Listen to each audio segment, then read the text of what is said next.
میں جس یتیم خانے میں رہتی تھی وہاں کی مالکن 18 سال ہوتے ہی لڑکیوں کی شادی کر دیتی اور شادی سے تھوڑی دیر پہلے اسے دلہن بنا کے تہھانے میں لے جایا جاتا اور وہاں پھر ہم میں سے کسی کو جانے کی اجازت نہ ہوتی۔ وہاں صرف باراتی جاتے تھے اور مجھے حیرت اس بات کی ہوتی تھی کہ میں نے وہاں سے واپس نکلتے کبھی کسی کو نہیں دیکھا تھا۔ میں بھی 18 سال کی ہونے والی تھی اور پریشان تھی جب ایک دن مالکن مجھے تہھانے میں دلہن بنا کر لے گئی اور کچھ ہی دیر بعد جو ہی باراتی آئے تو انہیں دیکھ کر میری جان نکل گئی۔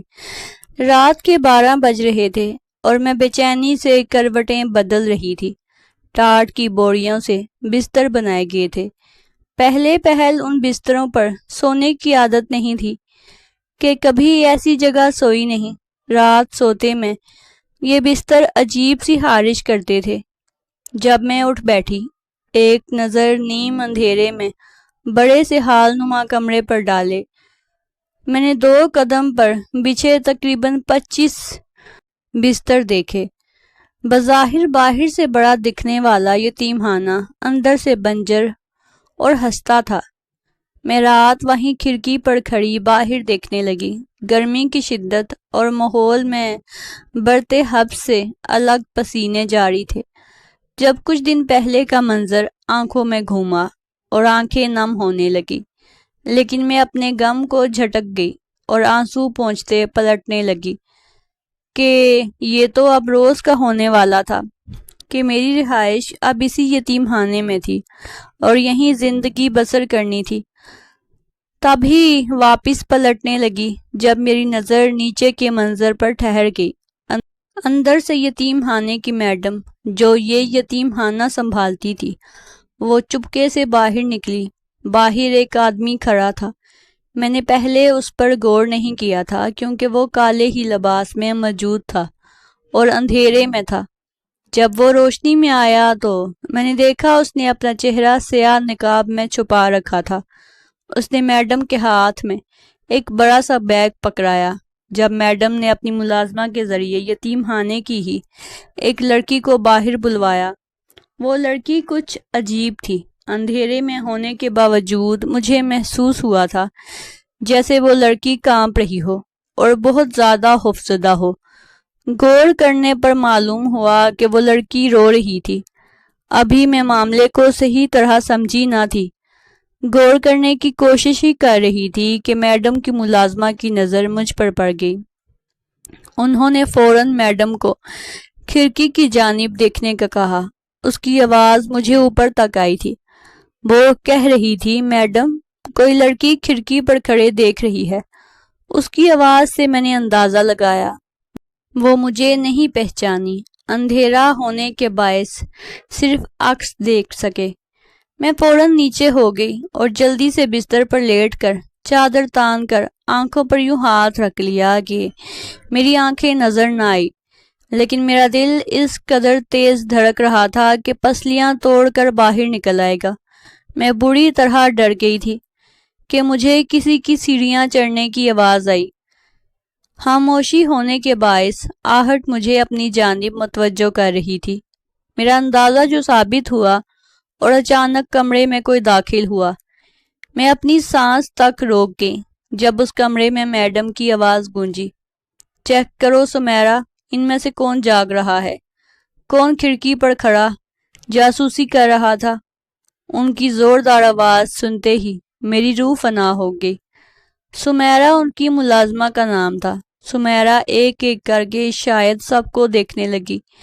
میں ٹھنڈی سانس لیتی سونے کا بھرپور ناٹک کرنے لگی۔ مجھے محسوس ہوا تھا کہ سمیرا میرے قریب آئی ہے اور جھکی بھی ہے اور اس نے مجھے بلایا نہیں۔ پھر کمرے میں سمیرا کی آواز گونجی، پتہ نہیں میڈم کون تھا، یہاں تو سبھی سو رہے ہیں۔ پھر اس نے سمیرا سے کہا، چھوڑو جانے دو، دیکھ بھی لے تو کچھ نہیں کر سکتے۔ وہ غصے سے کہتی کمرے سے جیسے ہی نکلی، سمیرا بھی بتی بجھاتی ان کے پیچھے نکل گئی۔ میں جب سے کھنچی سانس بحال کی میں نے بچپن سے لے کر اب تک سنا تھا کہ یتیم خانے میں لڑکیوں کے ساتھ صحیح نہیں ہوتا، لیکن آج جو دیکھا وہ بہت عجیب تھا۔ میرے چھوٹے سے ذہن میں کئی منفی سوالات نے جنم لیا تھا، جس کو فی الوقت میں نے اپنے ذہن میں دبا لیا تھا۔ اگلے دن جب میری آنکھ کھلی تو پورے یتیم خانے میں عجیب سی ہلچل تھی۔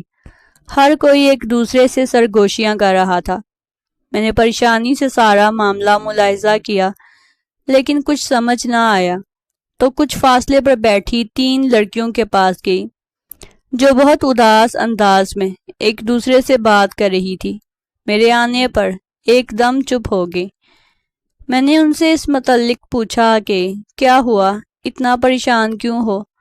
تو وہ پہلے تو کچھ نہ بولی، لیکن میرے اصرار پر بتایا کہ ہاسٹل سے ایک لڑکی غائب ہو گئی۔ ان کی بات سنتے ہی میرا دل دھک سے رہ گیا۔ رات والا منظر آنکھوں میں گھوم گیا۔ میں نے ان سے پوچھا کہ وہ لڑکی کون تھی، کیونکہ مجھے یہاں آئے 3 دن ہو چکے تھے اور کافی چہروں سے میں واقف ہو چکی تھی۔ جب ان میں سے ایک لڑکی نے بتایا کہ آج اس کی شادی تھی اور شادی سے 1 روز پہلے وہ لڑکی بھاگ گئی، ان کی بات سنتے سنتے میں کشمکش میں پڑ گئی۔ ذہن پر زور ڈالنے سے یاد آیا جس لڑکی کا ابھی ذکر ہو رہا تھا، وہ وہی لڑکی تھی جو کل رات میڈم کے ساتھ کھڑی رو رہی تھی، یعنی لڑکی بھاگی نہیں تھی۔ میں نے اس سے فوراً پوچھا کہ کیا یہ بات میڈم کو پتا ہے؟ تو ان میں سے ایک لڑکی کے منہ سے بے ساختہ نکلا، یہ سب میڈم ہی تو کرتی ہے۔ اس کی بات پر میں چونک گئی، لیکن پھر دوسری لڑکیوں نے اسے آنکھیں دکھائی تو وہ چپ ہو گئی اور فوراً بولی کہ میڈم کو معلوم ہے وہ لڑکی بھاگ گئی ہے، اس لیے یتیم خانے میں اور سختی ہو گئی ہے۔ میں نے مزید ان سے کوئی بات نہیں کی، لیکن میرے دل میں کئی سوال تھے کہ وہ لڑکی کہاں گئی اور اس کی شادی سے عین پہلے میڈم نے اس لڑکی کو کہاں بھیجا، کیونکہ اس یتیم خانے میں سیکیورٹی اتنی سخت تھی کہ کسی کا بھاگنا ممکن نہیں تھا۔ پچھلے دن لڑکیوں پر پابندیاں اور سخت ہو گئی اور ان کا کھڑکیوں پر کھڑا ہونا بھی بند ہو گیا اور محنت کشی بڑھ گئی۔ پورا دن صرف کھانے اور نماز پڑھنے کا وقت دیا جاتا، باقی سارا وقت سلائی کڑھائی میں مصروف رکھا جاتا۔ اس کو یہ سب نہیں آتا تھا، لیکن وہ سیکھ رہی تھی۔ وہ ایسی ہی سلائی کڑھائی سیکھنے میں مگن تھی جب اس کے کانوں سے کسی کی آواز ٹکرائی۔ اس نے کچھ کہا نہیں، بالکل انجان بنی بیٹھی رہی، جبکہ ساری توجہ اس کی ان لڑکیوں کی باتوں پر تھی۔ آج جانتی ہو، ہمنا کو تہھانے میں لے جایا جائے گا، ایک لڑکی نے پریشانی اور ڈر بڑے انداز میں کہا۔ اس کی قوت سماعت بہت تیز تھی، ورنہ وہ نہ سن پاتی، لیکن لفظ تہھانے سن کے اس کے ہاتھ کانپے تھے اور وہ ٹھٹکی تھی۔ تمہیں کیسے معلوم؟ دوسری لڑکی نے حیرت سے پوچھا۔ تم نے سنا نہیں؟ وہ 18 سال کی ہونے والی ہے، پر میڈم نے کہا ہے کل اس کا نکاح ہے، تو یعنی آج رات اس کی تہھانے میں گزرے گی۔ وہ لڑکی کے کہنے پر میرے اپنے حلق میں کانٹے چبھنے لگے۔ یہ کون سا ڈرامہ تھا؟ مجھے تو ڈر لگ رہا ہے، کیونکہ میں بھی 6 ماہ بعد 18 سال کی ہو جاؤں گی۔ ان میں سے ایک لڑکی ڈرتے ہوئے بولی۔ پھر اسے صبر نہ ہوا اور وہ اٹھ کر ان لڑکیوں کے پاس گئی جو اسے دیکھتے ہی چپ ہو گئی۔ جب میں نے ان سے بات کی، میں بھی تم لوگوں کی طرح ہی ہوں، مجھ پر بھروسہ کر سکتی ہو، میں کسی سے کچھ نہیں کہوں گی، اور مجھے اس متعلق پلیز کچھ تو بتاؤ۔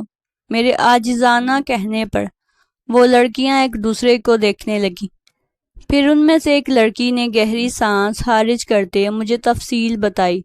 اس نے بتایا کہ اس یتیم خانے میں لڑکی کے 18 سال کا ہوتے ہی اس کا نکاح ہو جاتا ہے، اور پھر اس کے نکاح سے 1 رات پہلے اس کو تہھانے میں چھوڑ دیا جاتا ہے، اور اگلے دن جب وہ تہھانے سے نکلتی ہے تو سر سے پیر تک چادر میں ہوتی ہے اور اس کو رخصت کر دیا جاتا ہے۔ اس کے بعد وہ لڑکی دوبارہ کبھی واپس نہیں آتی، نہ اس وقت اس کا چہرہ ہمیں دکھایا جاتا ہے۔ اس لڑکی کے تفصیل بتانے پر وہ مزید پریشان ہو گئی، کیونکہ اس نے سہمتے ہوئے پوچھا، یہ ہمیں بھی نہیں معلوم، لیکن ایسا ہی ہوتا ہے، شاید اس تہھانے میں کچھ غلط ہوتا ہے۔ لڑکی نم لہجے میں بولی کہ کچھ وقت بعد اسے 18 سال کا ہو جانا تھا۔ رات کو پھر جب سب گہری نیند میں سو چکے تھے، جب اسے نیند نہیں آ رہی تھی، جب اس نے اپنے ساتھ لیٹی لڑکی کو بلایا جو کچھ ہی وقت میں اس کی دوست بن چکی تھی، لیکن حیرت انگیز طور پر اس کو اٹھانے پر بھی وہ نہ اٹھی، اس کو زور زور سے جھنجھوڑنے لگی اور اس کا ہاتھ ڈھلک گیا، وہ بے ہوش تھی۔ ڈر کے میں نے دوسری لڑکی کو مدد کے لیے پکارا، اسے اٹھانے لگی، یہ دیکھ مزید جان نکل گئی کہ وہ بھی بے ہوش تھی۔ میرے ہاتھ پاؤں ٹھنڈے پڑنے لگے، میں نہ چلتے چلتے کمرے میں موجود ہر لڑکی کو اٹھانے کی کوشش کی، پر ساری کی ساری بے ہوش تھی۔ یہ سب دیکھتے ہی میری روح لرز گئی، کیسے وہ سب بے ہوش ہو گئی تھی اور میں کیوں ہوش میں تھی؟ میں یہی سوچ رہی تھی جب میری نظر سامنے پڑی اور ٹھہر گئی سائڈ ٹیبل پر رکھا دودھ کا گلاس۔ یہاں روز لڑکیوں کو دودھ کا گلاس دیا جاتا تھا، مجھے دودھ پسند نہیں تھا، اس لیے میں روز ہی وہ دودھ اپنی دوست کو پلا دیتی تھی۔ میرا سر گھوم رہا تھا، میں بیٹھ گئی، پھر کچھ سوچے دھیمے سے کھڑکی کے پاس گئی تو آج پھر پیچھے کے حصے میں وہ لڑکی یتیم خانے کی میڈم کھڑی کسی سے گفتگو کر رہی تھی، اور پھر پہلے کی طرح ایک لڑکی کو سمیرا ان کے پاس لے کر آئی۔ میں چھپ کر اسے دیکھنے لگی، جب میں نے دیکھا وہ لڑکی اچانک ہی میڈم کے سامنے رونے لگی۔ میں نے باغور میڈم کو دیکھا، وہ اپنی ملازمہ کو دیکھتی مسکرا رہی تھی۔ میں دل پر ہاتھ رکھتے فوراً پیچھے ہو گئی، سر تھام لیا۔ یا خدا، یہ کیا ہو رہا تھا؟ میں نے ہمت جمع کی اور دبے قدموں نیچے گئی تو دیکھا پورا یتیم خانہ خالی تھا، نیچے سے باتوں کی آواز آ رہی تھی۔ میں دبے قدموں چھوٹے سے پلر کے پیچھے چھپ گئی، لیکن اگلا منظر جو تھا اس نے میری جان نکال دی تھی۔ میڈم کے آفس میں کوئی میڈم کے ساتھ جا رہا تھا، اور اس شخصیت کو دیکھتے ہی میرے پیروں تلے سے زمین نکل گئی تھی، کیونکہ وہ شخصیت کوئی اور نہیں بلکہ… میں نے اپنے چہرے پر ہاتھ پھیر کے سانسیں بحال کی۔ جو میں نے ابھی دیکھا تھا اس کے بعد میری ہمت نہ ہوئی تھی کہ میں کچھ دیکھ سکوں۔ میں دبے قدموں میڈم کے کمرے کے باہر اندر کی باتیں سننے لگی، اور وہ باتیں جی لرزا دینے والی تھی، اور جو حقیقت مجھ پر کھلی تھی اس نے میرے سر پر گویا آسمان گرا دیا تھا۔ اتنی گندی اور گھنونی حقیقت۔ میں فوراً اوپر اپنے کمرے میں بھاگ گئی اور اپنے بستر پر لیٹ گئی۔ مجھے اچھی طرح معلوم ہو چکا تھا وہ لڑکیاں کہاں جاتی ہیں، میڈم انہیں کہاں بھیجتی ہیں، اور باقی ساری لڑکیوں کے ساتھ کیا ہوتا ہے۔ میں رات ساری روتی رہی۔ اگلے دن پھر یتیم خانے میں ہلچل تھی۔ پوچھنے پر معلوم ہوا آج اس لڑکی کا نکاح ہے، اور رخصتی بھی۔ نکاح فون پر پڑھایا جائے گا، اور پھر اسی وقت رخصتی بھی۔ میں باہر گئی تو دیکھا لڑکی کو سر سے پیر تک چادر میں اوڑھ کر بٹھایا گیا تھا اور اس کا نکاح پڑھایا جا رہا تھا۔ لڑکیوں کا کہنا تھا کہ اس کا نکاح بہت اچھی جگہ ہوا ہے۔ ٹھٹکا دینے والی بات یہ تھی کہ وہ لڑکی بے آواز گردن ہلا کر نکاح قبول کر رہی تھی۔ پھر وہ اٹھ کر میڈم سے ملی اور خاموشی سے باہر جانے لگی۔ میں دیکھتے ہی پہچان گئی تھی کہ یوں بھی وہ لڑکی کہاں گئی۔ مجھے معلوم تھا، اور جو چادر کے اندر تھی وہ کوئی اور تھی، کیونکہ اس کا قد بھی لمبا تھا، جبکہ اصل لڑکی کا قد بہت چھوٹا تھا۔ ساری حقیقت جاننے کے باوجود میں کچھ نہ کر سکی۔ کر بھی کیا سکتی تھی کہ باقی لڑکیوں کی طرح مجبور تھی۔ دن تیزی سے گزرنے لگے اور یوں ہی ہوتا رہا۔ گھنٹے دن مہینے، اور مہینے سال میں بدل گئے، اور یتیم خانے میں ایسے ہی رہا۔ دن رات مشقت کروائی جاتی، اور جیسے ہی کوئی لڑکی 18 کی ہوتی یتیم خانے کی میڈم اسے تہھانے لے جاتی، اور پھر وہ لڑکی غائب ہو جاتی۔ معلوم ہوا جو لڑکیاں رو رہی ہوتی تھی جانے سے پہلے وہ تہھانے میں جانے سے ہی روتی تھی۔ کیونکہ وہ جانتی تھی کبھی واپس لوٹ کر نہیں آ سکیں گی اور ان کے ساتھ کیا سلوک ہوگا۔ اتنے وقت میں نے اور مجھ جیسی لڑکیوں نے بھاگنے کی بہت راہ تلاش کی، ہر ممکن کوشش کی یہاں سے نکل سکیں، لیکن کوئی راستہ نہ ملا۔ آج پھر ایک لڑکی 18 سال کی ہوئی تھی، پر اس بار میں نے جاسوسی نہیں کی تھی کیونکہ میں بے بس تھی، کچھ نہیں کر سکتی تھی۔ میں ویسے ہی اپنے بستر پر لیٹی کھلے آسمان کو دیکھنے لگی۔ میں بھی 17 سال کی ہو چکی تھی اور میں نے بھی اس سال 18 کی ہو جانا تھا۔ خوف سے میری آنکھوں میں آنسو بھر آئے۔ میں آنکھیں بند کی، کچھ دیر پرانے مناظر آنکھوں میں چلنے لگے۔ میرا نام رمیسا ہے۔ میرے ماں باپ نے محبت کی شادی کی تھی اور وہ شادی کامیاب بھی ٹھہری تھی کیونکہ ان میں اتفاق تھا اور محبت بھی۔ شادی کے 1 سال بعد میں پیدا ہوئی تھی، اپنے ماں باپ کو مکمل کیا تھا۔ امی نے میری پیدائش کے بعد میرے ننیال والوں کو منانے کی کوشش کی تھی، پر جس دن امی گھر کی دہلیز پھلانگ کر باہر نکلی تھی وہ اپنی جگہ کھو چکی تھی۔ امی ان سب کے بعد کافی اداس رہنے لگی تھی۔ ابا نے انہیں حوصلہ دیا۔ ابا کے خود ماں باپ بھی نہیں تھے، صرف ایک چھوٹا بھائی تھا جو چند سال چھوٹا تھا۔ امی ابا کی شادی کے چند سال بعد جب میں 4 سال کی تھی، چچا نے بھی شادی کر لی۔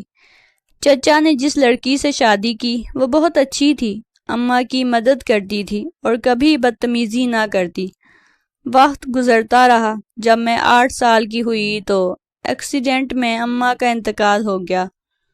ابا اور میں تنہا رہ گئے۔ ابا کی طبیعت اس غم میں ناساز رہنے لگی۔ وہ بار بار یہی کہتے تھے کہ میرا وقت بھی قریب ہے۔ جب ابا نے ایک بہت بڑا فیصلہ لیا اور مجھے میری نانی کے گھر بھیجنے لگے کہ ان کے مرنے کے بعد وہ میرا خیال رکھ لیں گی، یہ سن چچی پریشان ہوتی رونے لگی اور بولی کہ اسے تو میں نے بہت محبت سے پالا ہے، میں اسے بہت محبت کرتی ہوں، میں اس کا خیال رکھوں گی، کیا مجھ پر یقین نہیں؟ چچی کی یہ بات سن کر ابا کشمکش میں پڑ گئے اور بولے یہ ان کی بیٹی کی آخری نشانی ہوگی، وہ سنبھال کر رکھ لیں گے۔ تو اتنے میں ہی چچا بول اٹھے کہ یہ ہمارا خون ہے، ہم اس کا خیال رکھیں گے۔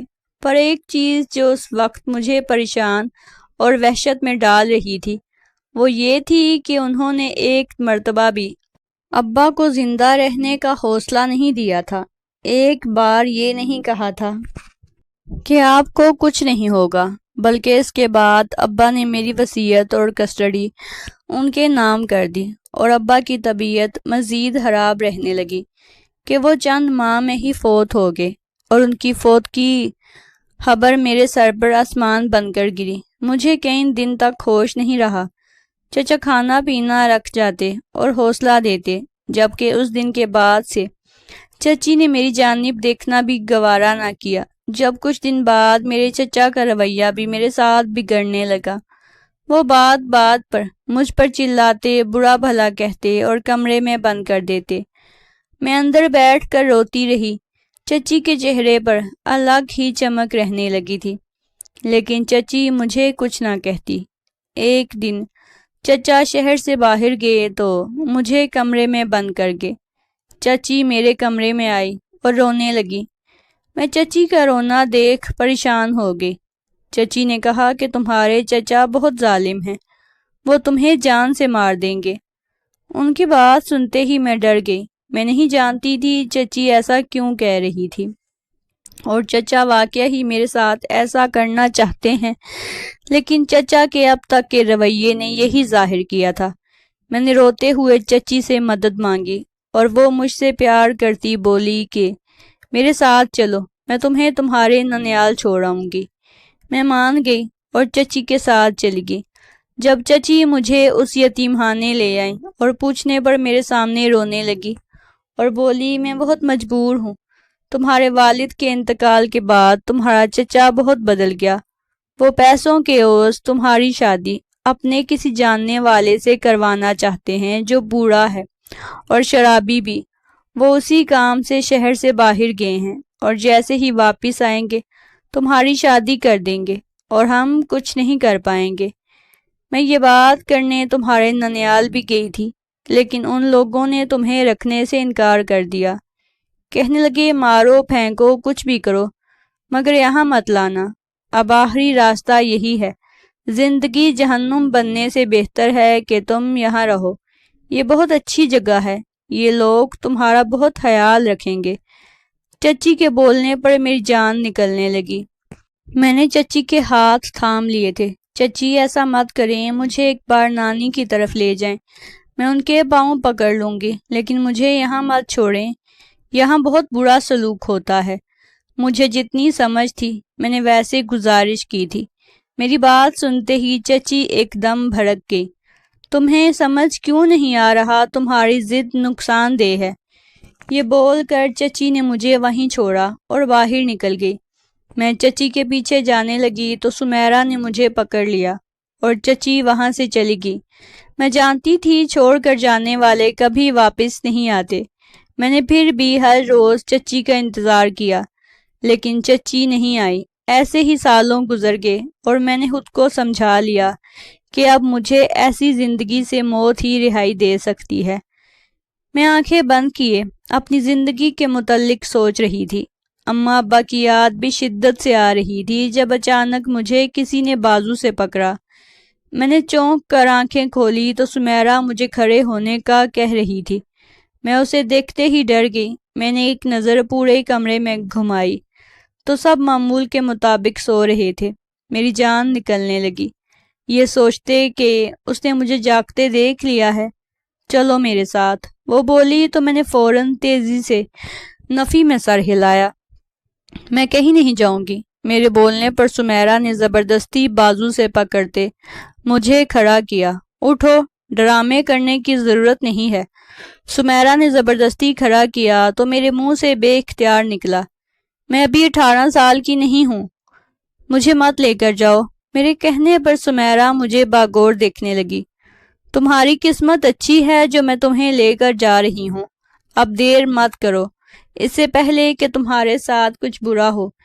میرے منع کرنے کے باوجود وہ مجھے اپنے ساتھ لے گئی۔ نیچے گئی تو یتیم خانے کی میڈم پچھلے اسی گراؤنڈ میں کھڑی تھی۔ ان کو دیکھتے ہی میری جان نکلنے لگی۔ جب وہی لڑکا جو باہر کھڑا ہوتا تھا وہ باہر کھڑا تھا اور میڈم نے اسے ہاتھ میں ایک بیگ تھمایا، میں ڈر کر رونے لگی کہ میڈم اب مجھے اس لڑکے کے ساتھ بھیج دیں گی، لیکن ایسا نہیں، بلکہ اس بیگ کو ایک ٹاٹ کے بورے میں منتقل کیے۔ اس آدمی نے وہ بیگ واپس میڈم کو تھما دیا اور سلام کرتا باہر نکل گیا۔ میڈم اس کے جانے کے بعد مجھے گراؤنڈ کے ایک کونے میں لے کر گئی۔ سمیرا نے وہاں سے جلدی جلدی جھاڑیاں ہٹائی تو وہاں ایک کمرہ نمودار ہوا۔ سمیرا نے زمین میں بنے اس دروازے کو کھولا اور مجھے لے کر میڈم اندر چلی گئی اور باہر سے سمیرا نے دروازہ بند کر دیا۔ میڈم نے ہاتھ میں پکڑی ٹارچ جلائی اور مجھے اندر لے جانے لگی اور پھر اندر جا کر بٹن کھول کر کمرہ روشن کر دیا۔ کمرہ روشن ہوتے ہی میں نے وہاں جو دیکھا میری آنکھیں پھٹی کی پھٹی رہ گئی، کیونکہ یتیم خانے کے اس کمرے میں رمیسا بچے، تم کھانا کیوں نہیں کھا رہی؟ نانی نے کندھے پر ہاتھ رکھا تو میں سوچوں میں پڑ گئی۔ ماضی کو سوچتے سوچتے دن سے شام ہو چکی تھی۔ میں ہوش میں آتی سیدھی ہوئی، میری آنکھیں بھیگی ہوئی تھی۔ مجھے نانی کے گھر آئے 3 سال ہو چکے تھے اور زندگی بالکل بدل چکی تھی۔ چچی کا کچھ وقت پہلے ہی کینسر سے انتقال ہوا تھا، لیکن مرنے سے پہلے انہیں میری اطلاع ہو چکی تھی اور وہ مجھ سے معافی مانگنے بھی آئی تھی، اور میں نے بھی بہت بڑا دل کر کے انہیں معاف کر دیا۔ چچا مجھے واپس اپنے ساتھ لے جانا چاہتے تھے، پر میں چچا کے ساتھ نہیں جانا چاہتی تھی اور نہ ہی میری نانی مجھے بھیجنے پر راضی تھی۔ سب ٹھیک ہو چکا تھا، پر زندگی میں ایک خلش تھی کہ میں نے اتنی سی عمر میں بہت کچھ برا دیکھ لیا تھا۔ کچھ نہیں نانی، بس کچھ پرانی سوچیں ذہن پر حاوی ہو جاتی ہیں۔ میں بول کر مسکرا دی تو نانی میرے برابر میں بیٹھ گئی۔ کون سی سوچ حاوی ہو گئی؟ نانی نے محبت سے پوچھا۔ نانی جانتی ہیں میں نے زندگی کا سب سے بڑا اور تلخ روپ کب دیکھا؟ نانی خاموشی سے مجھے سننے لگی۔ جب ایک بار میں یتیم خانے کی میڈم کی جاسوسی کرنے نیچے گئی اور میں نے وہاں ایک ایسی شخصیت کو دیکھا تھا جو میرے پیروں تلے سے زمین کھینچ گیا۔ میں نے وہاں چچا کو دیکھا تھا۔ میں انہیں وہاں دیکھ کر حیران ہوئی تھی۔ میں سمجھی تھی شاید وہ مجھے لینے آئے ہیں، لیکن جب میں نے ان کی باتیں سنی تو میرے اندر کی ساری امیدیں دم توڑ گئیں، اور اب میرے دل میں چچا کی عزت تو ہے پر وہ محبت نہیں۔ اس دن یتیم خانے میں میری میڈم سے مل کر وہ میرا حال چال دریافت کر رہے تھے۔ اس دن مجھے پتا چلا کہ چچی نے ابا کے حصے کی لالچ میں مجھے وہاں پہنچایا۔ مجھے اس دن معلوم ہوا پیسہ کیسے ایمان اور انسانیت خرید لیتا ہے۔ وہ مجھے آپ کے پاس اس لیے نہیں لائی کہ کہیں میں حصے کی ڈیمانڈ نہ کر دوں، اور چچا کو یہ معلوم تھا چچی جھوٹ کہہ رہی تھی کہ میں گھر سے بھاگ گئی۔ وہ وہاں میری خیریت دریافت کرنے آئے تھے، لیکن مجھے ساتھ لے جا نہیں سکتے تھے۔ دوسری ایک ایسی شخصیت جس کے لیے میرے دل سے ہمیشہ دعا نکلے گی، وہ میری یتیم خانے کی میڈم۔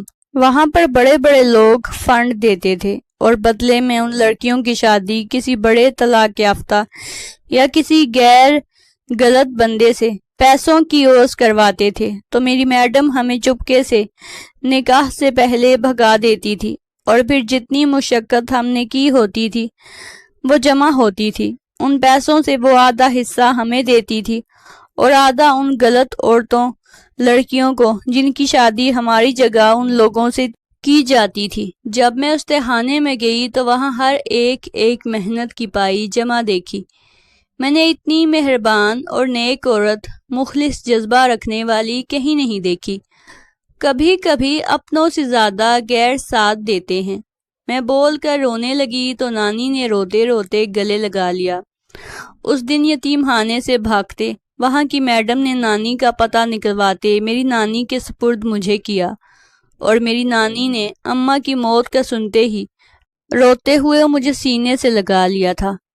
چچی کی لالچ کا انجام برا ہوا تھا، اور چچا اب اپنی بزدلی کو رو رہے تھے۔ ناظرین، مزید اس طرح کی سبق آموز کہانیاں اور واقعات سننے کے لیے ہماری ویڈیو کو زیادہ سے زیادہ لائک کر دیں، شیئر کر دیں، اور اگر ابھی تک آپ نے ہمارے چینل کو سبسکرائب نہیں کیا تو ہمارے چینل کو سبسکرائب کر دیں۔